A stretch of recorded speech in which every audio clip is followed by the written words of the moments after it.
Feel free to turn them on.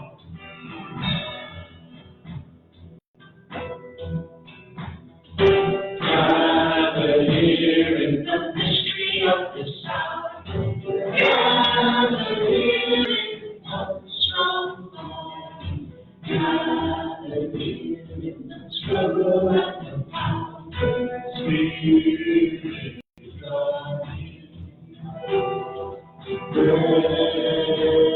where broken chains. My Lord, love the beast, love the beast, love the beast. Where we come from, where are we? Where are we going? Where do we come from? Who are we? Where are we going? Where do we come from? Where do we come from? Mystery, mystery, life is a real and mystery. Mystery, mystery, life is a real and mystery. Where do we come from? Where are we going? Where do we come from? Where are we going? Gather here at the mystery of the sound. Gather here at the where are we going? Gather here at the strong and the powerful Spirit of me. Gather here in the mystery of the sound. Gather here in one strong body. Gather here at the strong and the power. Where do we come from?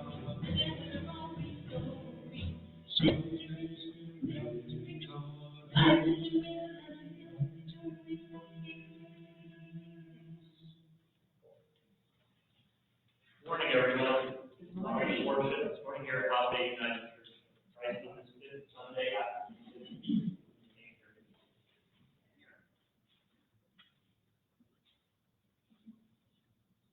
For those of you here in the sanctuary and those of you participating online, we're glad you could just join us this morning. We're creating Justice Church, an open and affirming congregation of the United Church of Christ, meaning that wherever you are in life's journey, we welcome you here. On behalf of the faith formation team, I invite children to congregate down the south end of the sanctuary with Sunday school. And with that, I'd like to see if anyone has any announcements they'd like to make.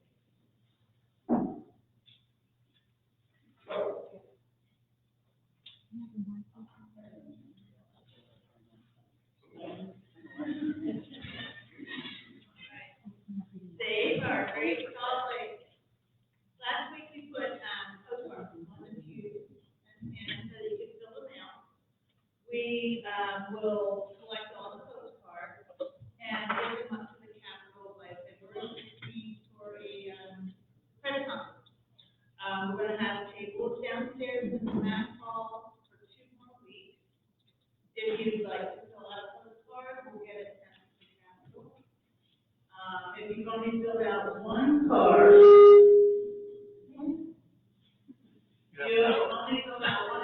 please take the time to fill out 2 cards. And there's also a sign-up sheet downstairs that if you want to be on an email list for alert legislative updates, you can put your email on that. We'll get that to Betty and Keith. Hey, thank you. Don't forget your postcard.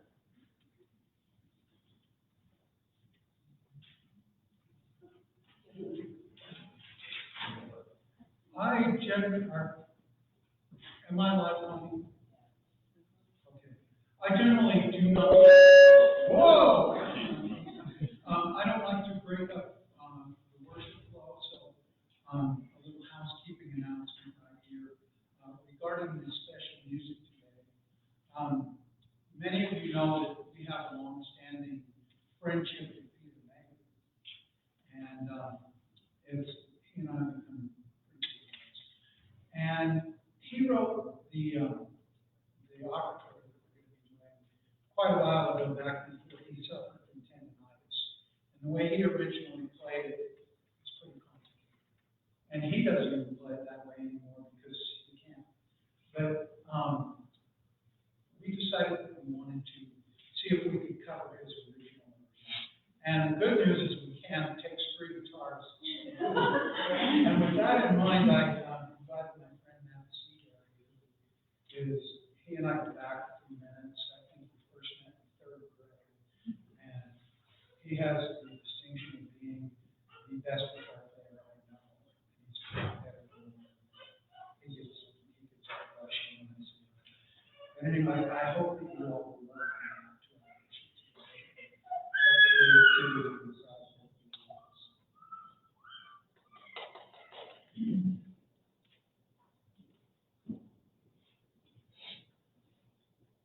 Good morning. I am here reading for the readers for the reading.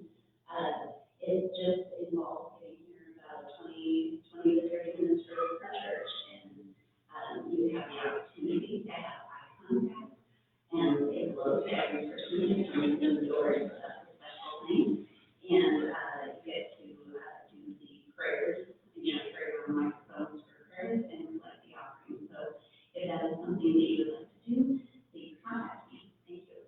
I'm Tiffany Adams.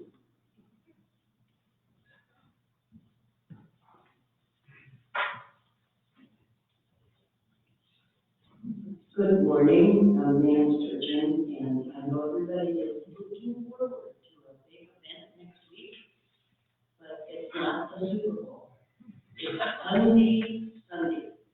So please remember to bring a package of undies, and don't be gender phobic, bring both men and women undies, and kitty undies too.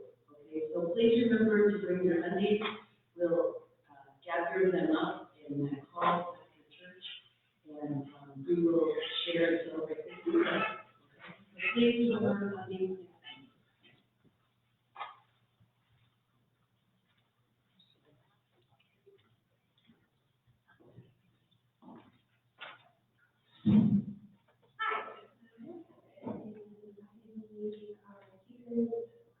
Spiritual direction today at 11:30 in the conference room.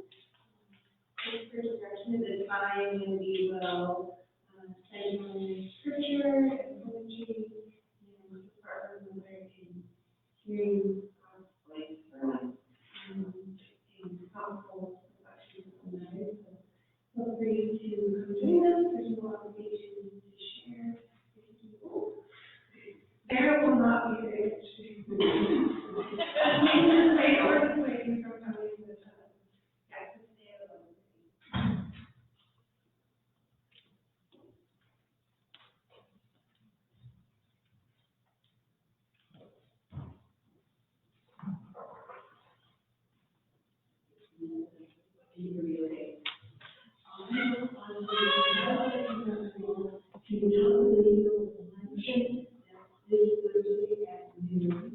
I am going to be speaking about elephants. The elephant is my spirit animal, and these are fascinating. I would love to hear what other people have to say about their spirit animal. So, this 32.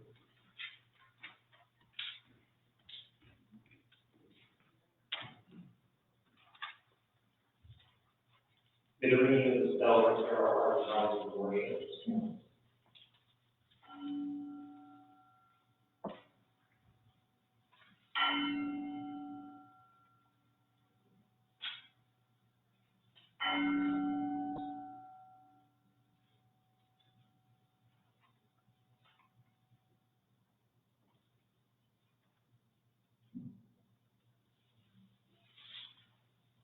Except the ministers are here to comfort the afflicted. I say we're all afflicted and we're all comfortable. May our time together this morning be a comfort and a communication. May we find here peace in times of tumult. May we hear God's call into our lives of peace. May we hear find calm in times of restlessness. May we hear about restlessness, love, and action.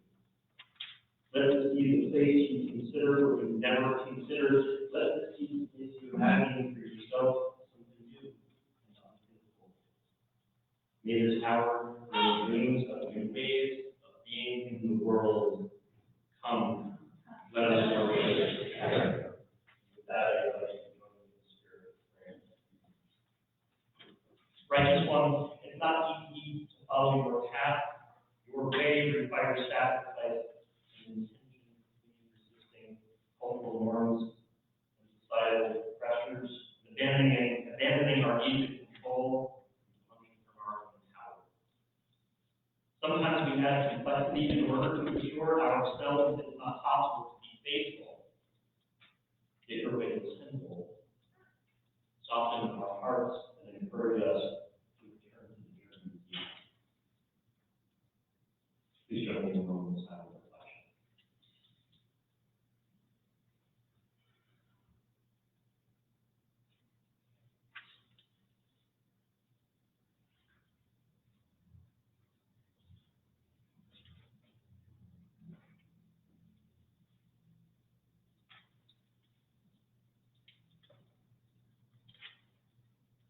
God, who is faithful, can redeem our detours and misdirections on the journey for our good and the good of others. God's invitation to covenantal life has no expiration date, and the Holy One receives us with joy and grace when we take even a step towards the kingdom. Let us now greet one another with silent peace.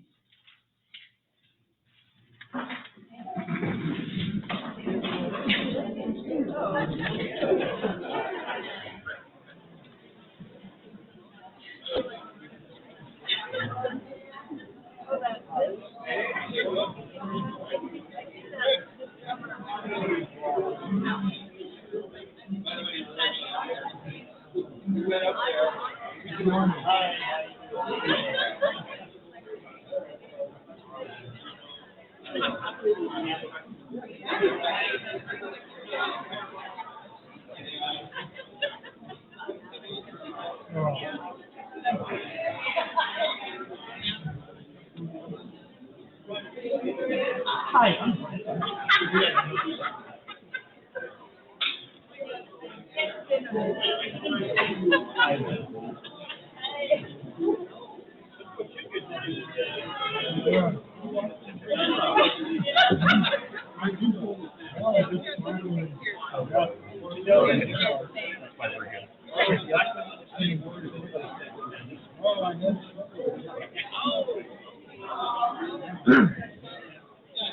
Hi, Josh. Yeah, how about you? No.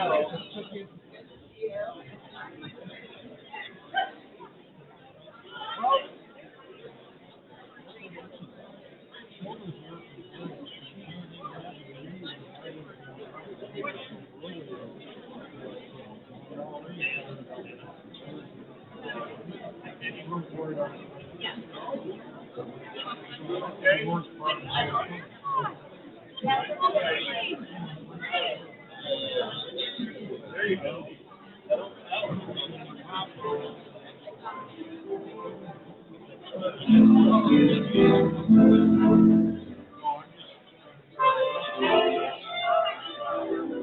This has to be on.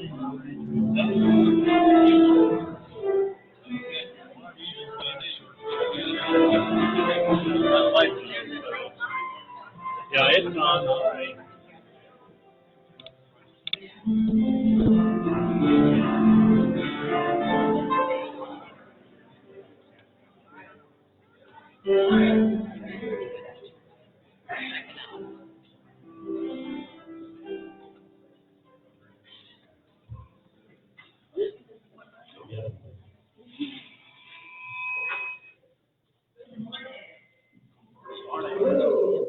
We are in technical difficulties this morning, but that is fine.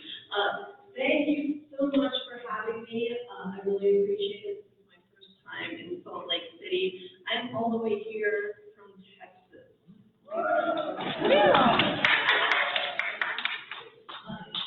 Before we move on, we're going to do something that maybe you haven't done in this denomination before, or at least in this church before. Roger, help me out. Where are you? Right here.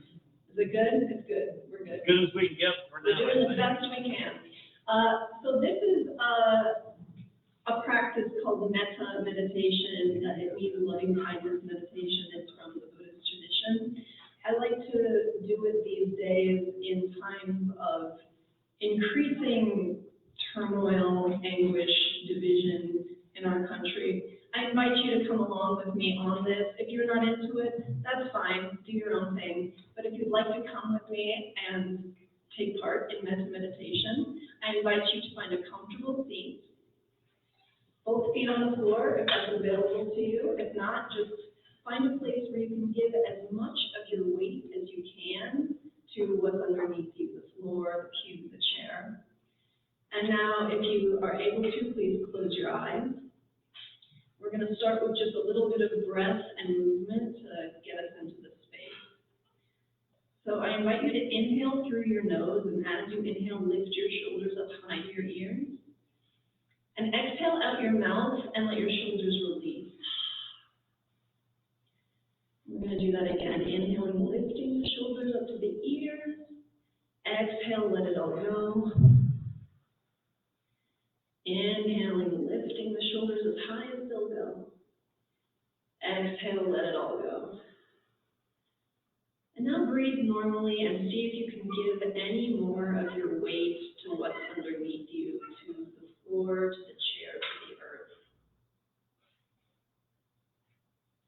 And now in your mind's eye, I invite you to picture somebody that you know that you love. No question about it, you just love this person, maybe a child or a spouse or a parent or a best friend. Picture what they're wearing, picture their facial expression. And silently in your heart, say, may you be safe, may you be healthy, may you be happy, may you live with ease.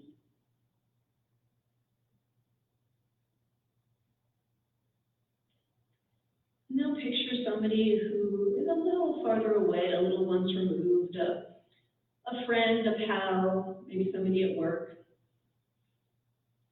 Picture their facial expression, picture what they're wearing. And silently in your heart, say, may you be safe, may you be happy, may you be healthy, may you live with ease. And then picture somebody that you might overlook. Somebody who maybe you wouldn't even think about unless I was asking you. Somebody you might not even like that much. You just kind of know them. Picture what they're wearing, picture their facial expression. Silently in your heart, say, may you be safe, may you be happy, may you be healthy, may you live with ease.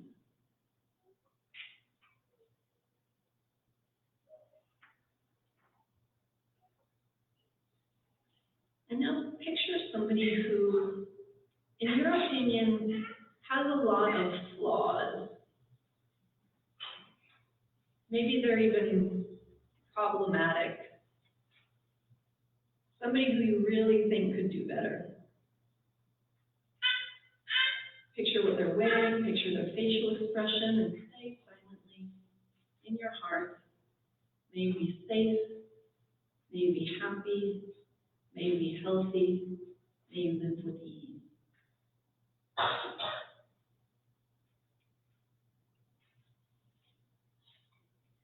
And now picture somebody that you really don't like at all. Somebody that might kind of make your skin crawl. Picture what they're wearing, picture their facial expression, and say silently in your heart, may you be safe, may you be happy, may you be healthy, may you live with ease.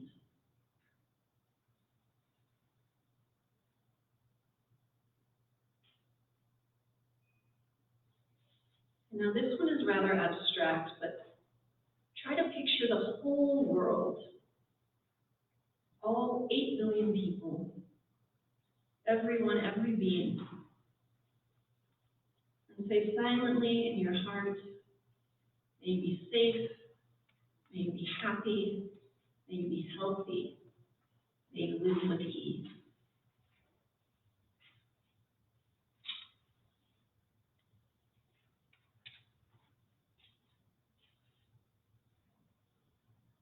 And now open your eyes.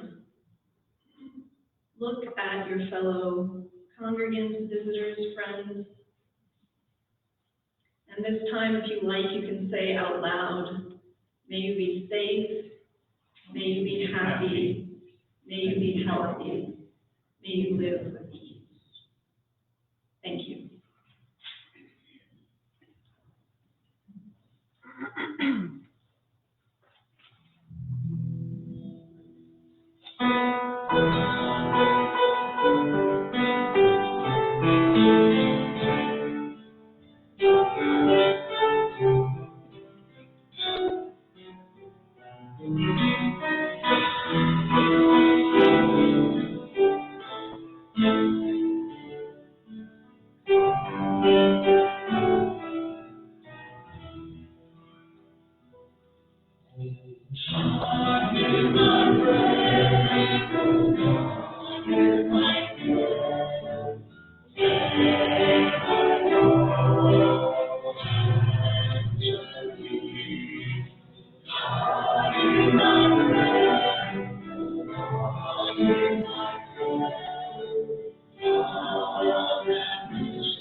Holy One, we gather this day to be reminded of the sacred the holy moments of waking yet again to a new day, the feel of the earth beneath our feet, the cool on our skin, the joy of being welcomed by our fellow travelers, the warmth of this place. Help us this day to be fully present in our living, awaken us to each breath. Remind us, O God, that life is taking place in the in-between, as well as in our lofty goals. Remind us, O God, that the detours and the details craft the path and make it our own.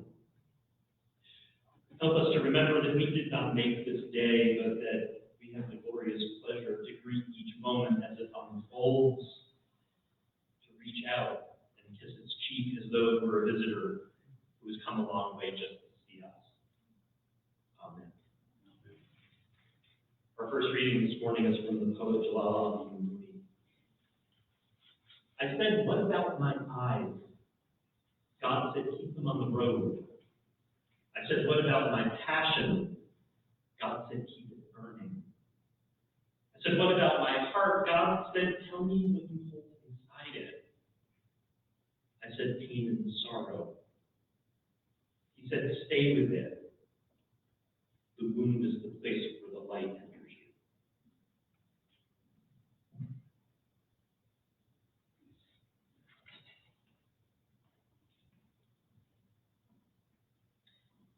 Our second reading today is actually a song.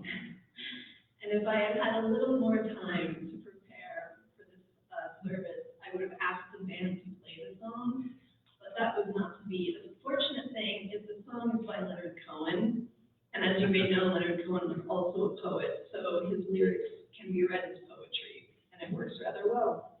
The poem is Anthem. The birds they sang at the break of day start again.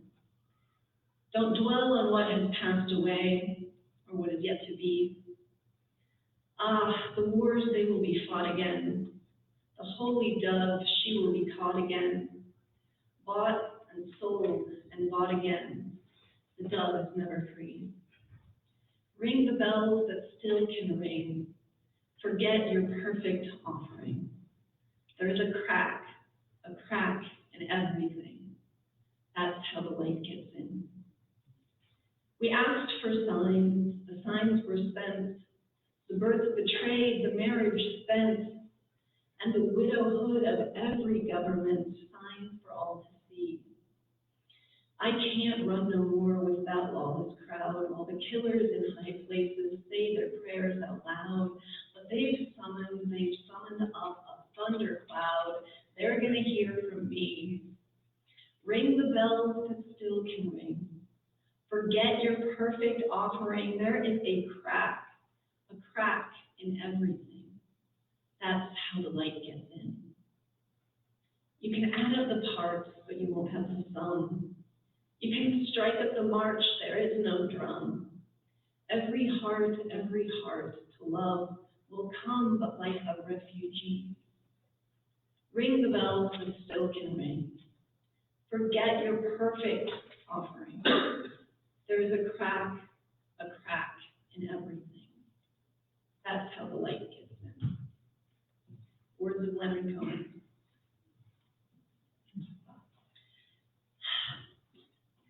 Right before I turned 30, I gave away nearly everything that I owned and let my apartment lease in Boston expire to go do a yoga teacher training on a mountaintop in the Berkshires. When I came back, I couch surfed for about 6 weeks until I found a new place.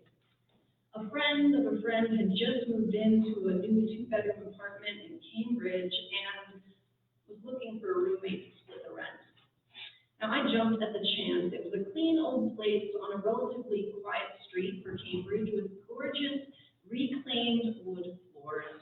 And fortunately for me, who had almost nothing at the time, my new roommate, Emily, had already provided the furniture in the common room. All I had to do was scrounge up a secondhand mattress for my bedroom, and I would at least have a place to sleep. Now, Emily herself was coming out of a long-term relationship, and much of the furniture that she had populated the common spaces with was also secondhand. Or it was very affordable, or both. They were bachelor pieces, you might say. The kitchen table was a particularly rickety, light particle board construction IKEA composition. We've all been to IKEA. Not attractive in any sense of the word, but it got the job done, and I was just happy to have a place to eat. Now, eventually, Emily moved out, and Sue, who was my girlfriend and would later become my wife, moved in. Sue and I inherited several of the apartment's bachelor pieces, including that rickety IKEA kitchen table, which year after year, through marriage and career changes and grad school, became ricketier and ricketier, as IKEA tables are wont to do. They've got a lot going for them, but they are not apparently meant to last, unfortunately. Nearly every day, I would walk past this rustic chic bespoke furniture shop around the corner from our house. Now, at first, I paid little attention to their live-edge dining room tables and deep walnut nightstands gleaming through the windows. But as the IKEA table wobbled ever nearer to collapse, and Sue and I edged ever closer to becoming a respectable middle-class American family unit, my eyes began to linger as I passed. Then, of course, there was a pandemic. And for a little over a year, our apartment became our whole world. 6 months after the pandemic hit, Sue became pregnant with our son.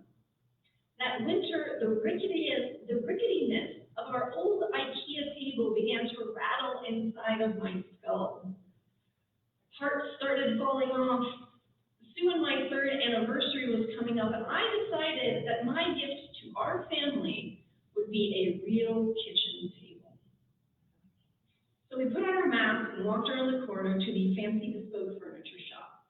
A delightful butch carpenter named Meg helped us choose a top, which was a maple butcher block. It was one of the more affordable of the Fancy Bespoke situation. And we got this French countryside style base, and she set to work building it. 2 weeks later, it arrived, our glorious, custom, rustic chic, real adult kitchen table. Sturdy, solid, meant to last decades or longer. A dinner never tasted as good as the first one I had on that table. Now, I loved this table. It was just my aesthetic, and not only that, it symbolized something for me. It was how far I'd come in life. It was my beautiful little family, success, whatever that means. A year later, we moved to Houston and we placed our table with pride in our little breakfast nook. I happily served family dinners and guests around it. My son took his first bite of solid food at this table. I marveled how far I had come in 10 years, how much things had changed for me, from the yoga urchin with no possessions at the bachelor IKEA kitchenette to a grounded married parent in a house with a yard and actual furniture. And a few months ago, my parents came to visit. I was thrilled to be able to host them, and they were overjoyed to spend time with their grandson. They also happened to be visiting at my mom's 69th birthday. I know this is live stream, sorry Mom, I'm telling everyone how old you are, but I had an idea. In my whole life, I think I remember celebrating my mom's birthday once. It was when she turned 50 and we had a little thing. My sweet mother, who had always been my rock, deserved to be celebrated. I would throw her a real birthday party.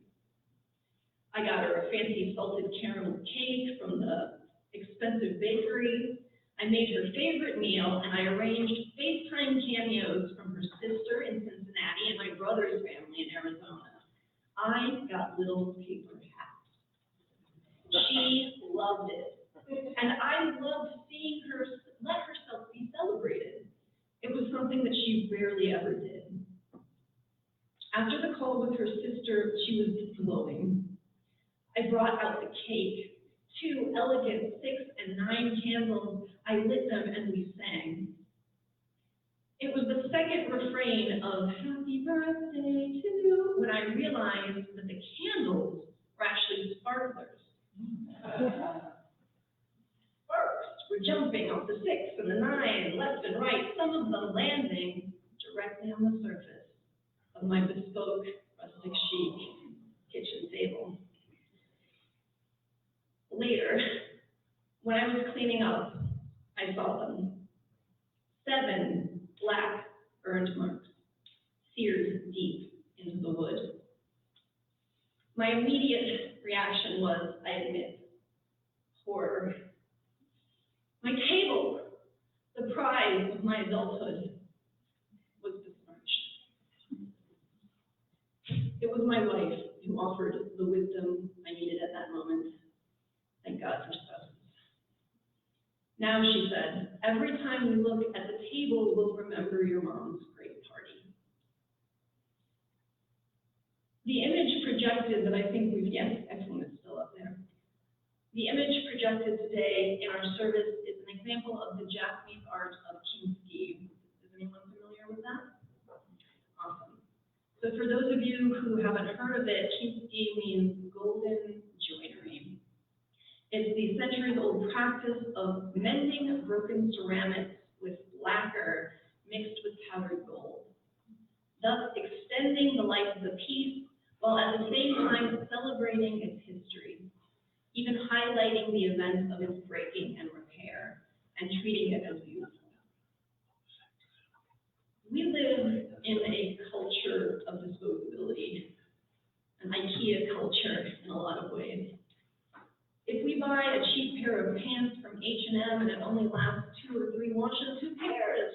We'll go throw it away, buy another fresh, new, perfect one. Now, I want to note that many people can't afford to buy durable items, and that's not what I'm talking about, but the system that makes disposable items attainable and lasting items aspirational is a symptom of the wider exclusive culture of disposability that I'm talking about. Footnote. Back to my story. But we lose so much when we begin to think of everything as disposable. We can lose our connection to history, even our own history. We can also lose appreciation for that which is imperfect. Or worse still, we might begin to worship the idea of perfection, when in reality, it is our cracks that allow us to shine. Of course, my burned kitchen table has a sweet, beautiful story to it. My mom's birthday. But what about things that don't have any sweet, beautiful story to them? Things that hurt when they break, without any supposed silver or golden lining? And what about things that aren't things exactly? What about our minds? What about our hearts? What about our bodies? I had my first surgery when I was 15. They didn't know exactly what was wrong with me at the time. All they knew was my joints weren't quite right. They were loose, hypermobile, is what they said. The main issue was my knees kept dislocating, and it would cause severe pain and damage, fragmenting cartilage, and once even cracking my femur. Decades later, I would be diagnosed with something called hypermobile Ehlers-Danlos syndrome. But at the time, all I, my family, and the doctors agreed on was we needed to try to keep my knees from dislocating all the time. So they operated on my right knee when I was 15 and cut the LCL so my calf would stop sliding out. It worked mostly. So when I was 19, they did the same thing to my left knee. It kind of worked again. Dislocations went from happening all the time to rarely, so that's good. But my knees are scarred and sensitive. They are wobbly and unstable. And in my young adulthood, shocks of pain would frequently jolt up and down my left sciatic nerve. At times, I have been bitter about this. How much could I have accomplished earlier if I weren't in constant pain in my 20s?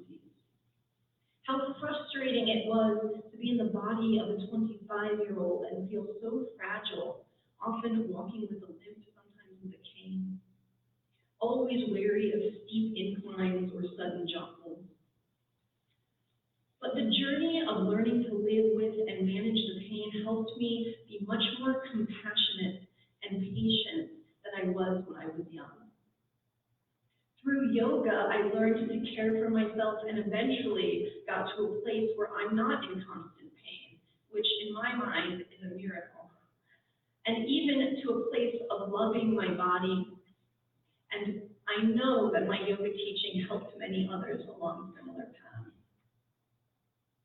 My disability, I found, can even make relationships stronger. For instance, my best friends know that I can't walk on certain surfaces easily. My wife knows that my knees don't like to be touched. They make accommodations for me, and I allow myself to be cared for. To care and be cared for is a vital, beautiful part of human relationships that can only happen if someone is vulnerable. That is, if someone has some cracks. When I first learned about HUCC, I identified with the shattered pieces. I was the broken thing being held together by the gold.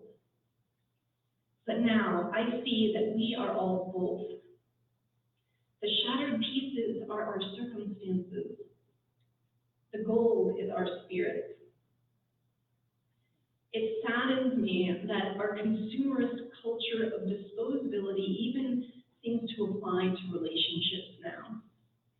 We're supposed to get rid of anyone who isn't helping us live our best life, anyone who's holding us back, or who's problematic, or who just isn't high functioning enough. It's a highly consumerist view of people that doesn't acknowledge that we are all imperfect in someone else's eyes.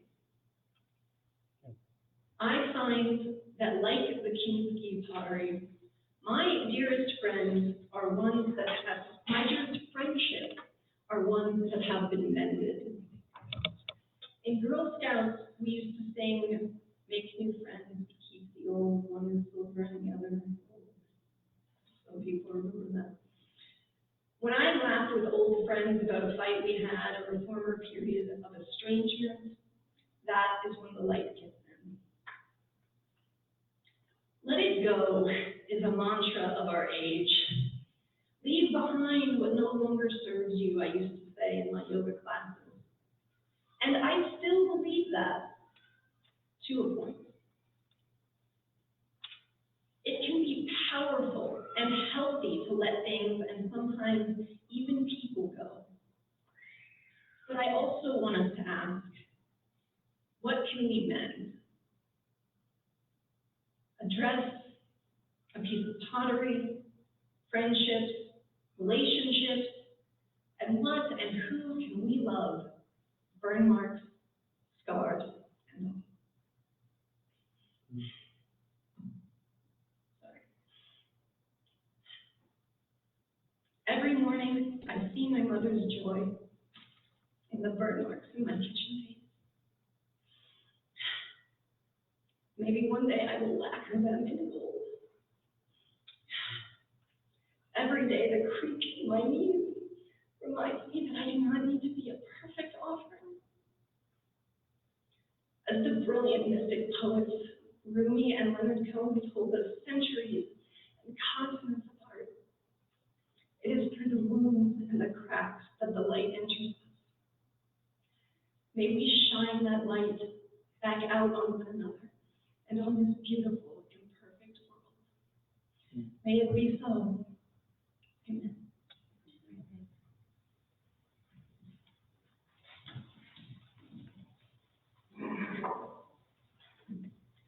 The generous life imagines the possibilities of the kingdom of God realized through the sharing of our gifts. Generosity glorifies God and connects us as neighbors. When we give of our time, talent, and treasure, we declare our trust in the abundance of God's continuing creative acts, and we participate in the realization of the kingdom of earth. Morning offering.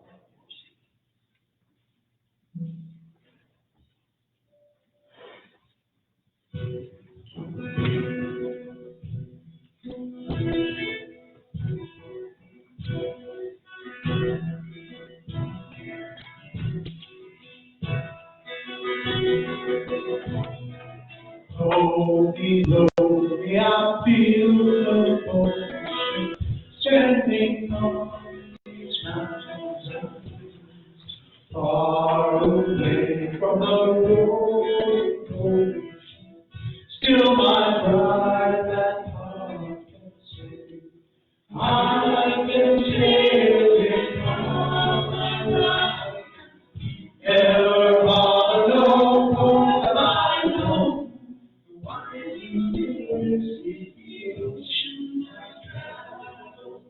And the earth is my new home.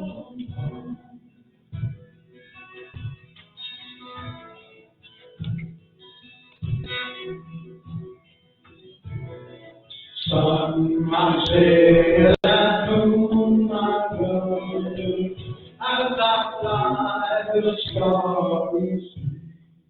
Looking over the ocean, casting questions to the deep. Drifting here by ship's companions, are we feeling the feelings, making our way through the lights of the heavens in our beautiful home.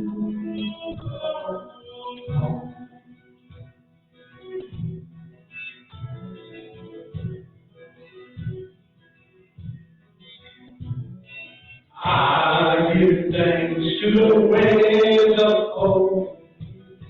celebrate the infancy born. Sing my sky, my sailor song.